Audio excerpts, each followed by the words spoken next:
Assalamualaikum dan salam sejahtera. Saya Cikgu Ahmad Syukri Naim bin Muhammad Tahir, Cikgu Bahasa Melayu SMK Metodis SS Kampar akan menerangkan teknik menjawab soalan rumusan Bahasa Melayu KSSM tingkatan 4. Soalan rumusan akan ditanya dalam kertas peperiksaan Bahasa Melayu SPM pada kertas 2 di bahagian C. Markah penuh bagi rumusan ialah 30 markah dan masa yang dicadangkan adalah selama 45 minit. Baik, kita tengok. Hari ini kita bincang tentang rumusan tema pendidikan, standard kandungan 3.3, standard pembelajaran 3.3.1, dan ini yang penting ni, objektif pembelajaran. Pada akhir pembelajaran, murid dapat mengenal fokus 1 dan fokus 2 dalam bahan 1 dan bahan 2 untuk menulis pendahuluan rumusan. Yang keduanya menerangkan isu fokus 1 dan fokus 2 dalam kedua-dua bahan. Ketiganya membuat kesimpulan rumusan berdasarkan tema bahan, dan yang keempat menulis rumusan lengkap. Saya akan terangkan tentang panduan menulis rumusan. Ini panduan umum rumusan. Panjang petikan yang diberikan tidak melebihi 300 patah perkataan. Ini petikan, bukan rumusan. Rumusan mesti 120 patah perkataan sahaja atau kurang. Jangan melebihi 120 patah perkataan. Petikan berdasarkan bahan sumber yang mempunyai tidak kurang dari 2 fokus. Seterusnya, bahan rumusan terdiri daripada sekurang-kurangnya 2 bahan daripada sumber yang berbeza. Contohnya petikan prosa, puisi dan grafik yang mempunyai tema yang sama. Di sini kita bincang tentang tema pendidikan ya. Tugasan tidak dinyatakan dalam arahan soalan. Calon perlu mengenal pasti semua fokus yang terdapat dalam semua bahan. Seterusnya, calon perlu mengemukakan 8 isi lengkap. Isi wajib diambil daripada setiap bahan dan setiap fokus. Markah keseluruhan isi ialah 20 markah. Baik, ini agihan isi. Asas penilaiannya tentang pendahuluan, markahnya 2 markah. Kemudian isi fokus 1 dan fokus 2. Mesti ada 8 isi, iaitu sebanyak 16 markah. Seterusnya kesimpulan 2 markah. Seterusnya jumlah keseluruhan 20 markah. Baik, markah bahasa dinilai secara holistik berdasarkan penggunaan bahasa oleh calon dan bukan berdasarkan jumlah isi yang diperoleh. Asas pemberian markah bahasa adalah seperti berikut. Peringkat cemerlang 8 hingga 10 markah, baik 5 hingga 7 markah, sederhana 3 hingga 4 markah, dan lemah hanya 1 ke 2 markah sahaja. Baik, ini semua tentang peringkat pemberian markah. Kalau cemerlang 8 hingga 10 markah tu memang cemerlang. Ada beberapa kriteria, contohnya kesinambungan ayat sangat baik, bahasa yang gramatis, penggunaan kosakata luas dan tepat, dan seterusnya pengolahan sangat menarik dan berkesan. Baik. Panjang rumusan tidak melebihi 120 patah perkataan. Kesimpulan perlu dibuat berdasarkan tema. Jawapan hendaklah ditulis dalam bentuk esei dan jawapan ditulis dalam bentuk perenggan. Baik. Kita tengok ya, cara memahami dan mencari fokus. Untuk mencari fokus, kita kena tahu kata kunci atau kata tugas yang berkaitan. Contohnya macam punca, faktor, sebab, masalah, kekangan, halangan, kesan, impak, akibat, langkah-langkah, cara-cara, kepentingan, faedah, manfaat, peranan, tugas, tanggungjawab, persediaan, kesiapsiagaan dan persiapan.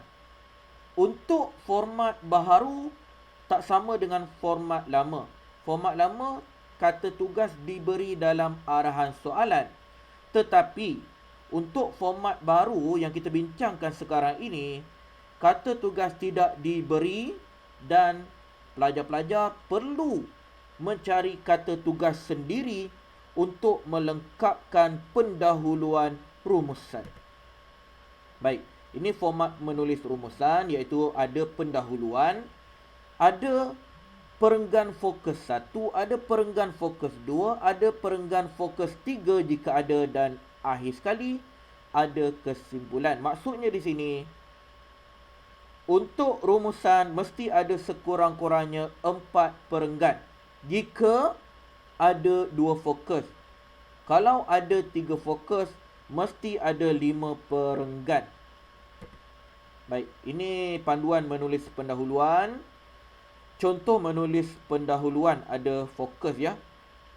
Rumusan membincangkan, yang tempat kosong tu rumusan ya. Rumusan membincangkan fokus 1 dan fokus 2.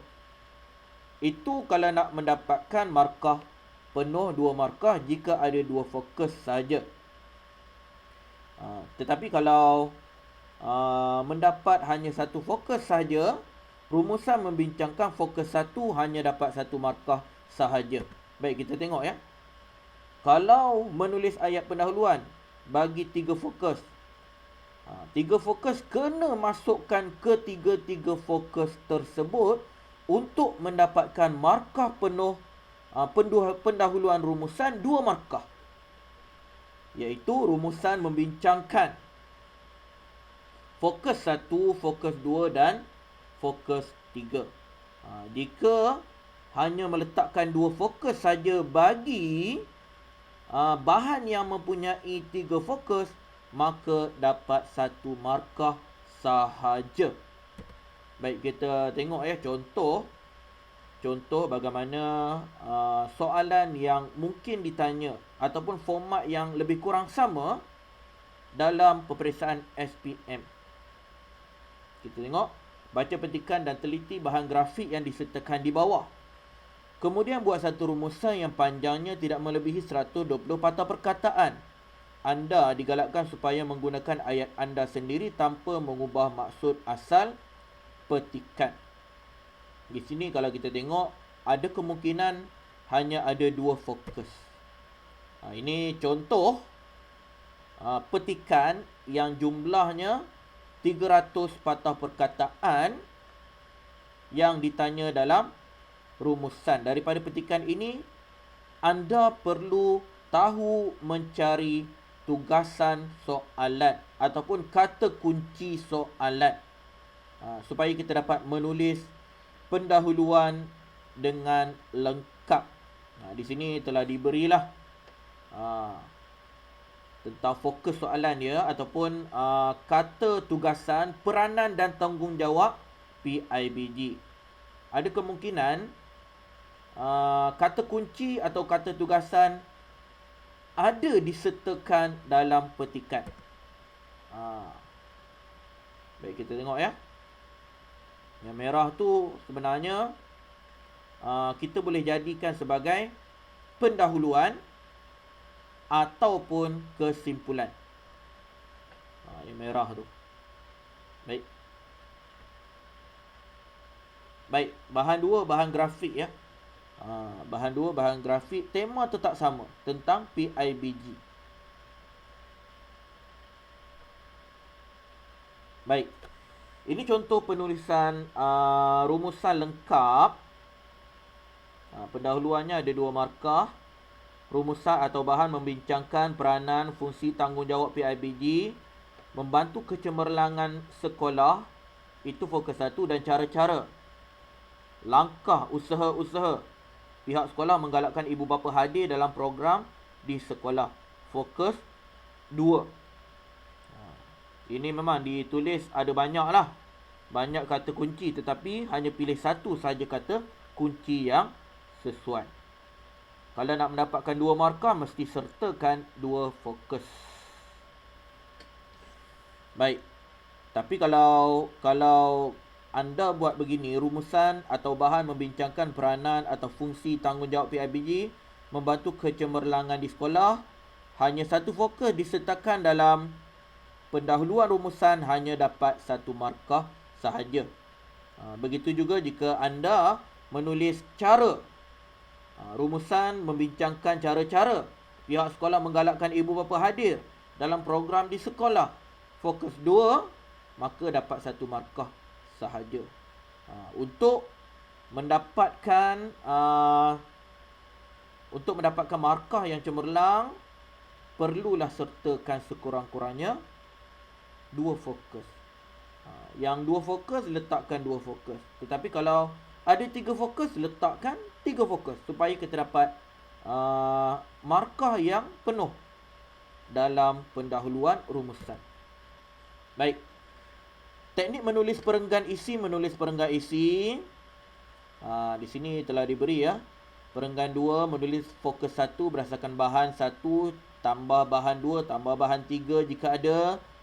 Seterusnya perenggan 3, menulis fokus 2 berdasarkan bahan 1, bahan 2, bahan 3 jika ada. Dan perenggan 4, menulis fokus 3 jika ada. Maksudnya di sini, satu fokus tu ada dalam kedua-dua atau ketiga-tiga bahan. Baik, menulis ayat isi. Caranya tidak terikat dengan jumlah perenggan. Calon boleh membuat 1 perenggan atau lebih mengikut bilangan fokus dalam petikan. Cadangan membina 1 perenggan pendahuluan, 2 perenggan isi jika 2 fokus dan 1 perenggan penutup atau kesimpulan. Pastikan isi merangkumi semua bahan dan semua fokus untuk mendapat markah penuh. Baik. Ini isi yang tadi ya. Isi yang tadi tentang PIBG tadi ya. Fokus satunya ialah peranan atau fungsi atau tanggungjawab PIBG membantu kecemerlangan di sekolah. Ada di sini telah diberi 6 isi bagi bahan 1. Bahan 2 grafik ada 3 isi. Manakala untuk fokus 2, cara-cara pihak sekolah menggalakkan ibu bapa hadir dalam program di sekolah juga hanya ada dalam bahan 1 tetapi tiada dalam bahan 2. Bahan 1 ada 4 isi sahaja, bahan 2 tiada. Baik. Seterusnya menulis bahagian kesimpulan. Untuk menulis bahagian kesimpulan rumusan, calon dicadangkan mula dengan perkataan kesimpulannya. Nyatakan tindakan yang berkaitan dengan arahan soalan. Siapa yang bertindak? Gunakan penanda wacana. Benarnya bukan penanda wacana ni. Gunakan kata hubung agar atau supaya dan akhir sekali menyatakan apakah hasil tindakan tersebut. Kata hubung ya sepatutnya. Isu contohnya masyarakat semua pihak hendaklah bekerjasama agar atau supaya, kesan kepada pihak yang terlibat supaya kecemerlangan akademik di sekolah dapat ditingkatkan. Itu contoh. Contohlah. Kesimpulannya, masyarakat atau ibu bapa atau semua pihak perlu bekerjasama menjayakan program atau aktiviti PIBG agar dapat meningkatkan prestasi murid di sekolah. Dapatlah 2 markah penuh jika ada kedua-dua unsur. Ada apa? Ada cadangan kita. Kemudian ada harapan. Tapi kalau anda buat begini, kesimpulannya masyarakat atau ibu bapa atau semua pihak perlu bekerjasama menjayakan program atau aktiviti PIBG, dapatlah anda 1 markah. Ini panduan mengira isi 2 fokus 2 bahan ya. Mesti bila tambah kedua-dua isi, yang pentingnya dapat 8 isi. Kalau kita tengok contoh ya, fokus 1 ada 6. Fokus 2 ada 3 isi dalam bahan. Tapi kita pilih 5 tambah 2. Kemudian isi bahan 2, fokus 1 ada 4 isi. Kemudian kita ambil hanya 1 isi saja. Yang pentingnya fokus 1, fokus 2 dalam kedua-dua bahan tambah mesti dapatkan 8 isi. Itu yang tadi tu bagi 2 fokus. Ini bagi 3 fokus. Juga sama ya. Formulanya bila tambah semua mesti dapatkan 8 isi. Baik, apabila hendak menyemak rumusan, pastikan semak tanda ejaan, tanda baca dan tata bahasa. Yang keduanya, kira jumlah perkataan dan tulis perkataan tersebut dalam kurungan pada sudut kanan bahagian bawah rumusan. Bukan sekadar untuk memudahkan pemeriksa, tetapi untuk memastikan bahawa kita mematuhi arahan soalan yang tidak melebihi 120 patah perkataan. Ini panduan mengira satu patah perkataan, kata nama khas, nama orang, nama tempat, judul buku dan sebagainya, satu perkataan. Kata ganda, satu perkataan. Tarikh dan angka, satu perkataan. Kata majmuk, satu perkataan. Gelaran, satu perkataan. Dan peribahasa atau ungkapan atau cogan kata, hanya satu perkataan sahaja. Baik, sekadar itu untuk video kali ini. Kita berjumpa lagi pada masa akan datang. Sekian, terima kasih.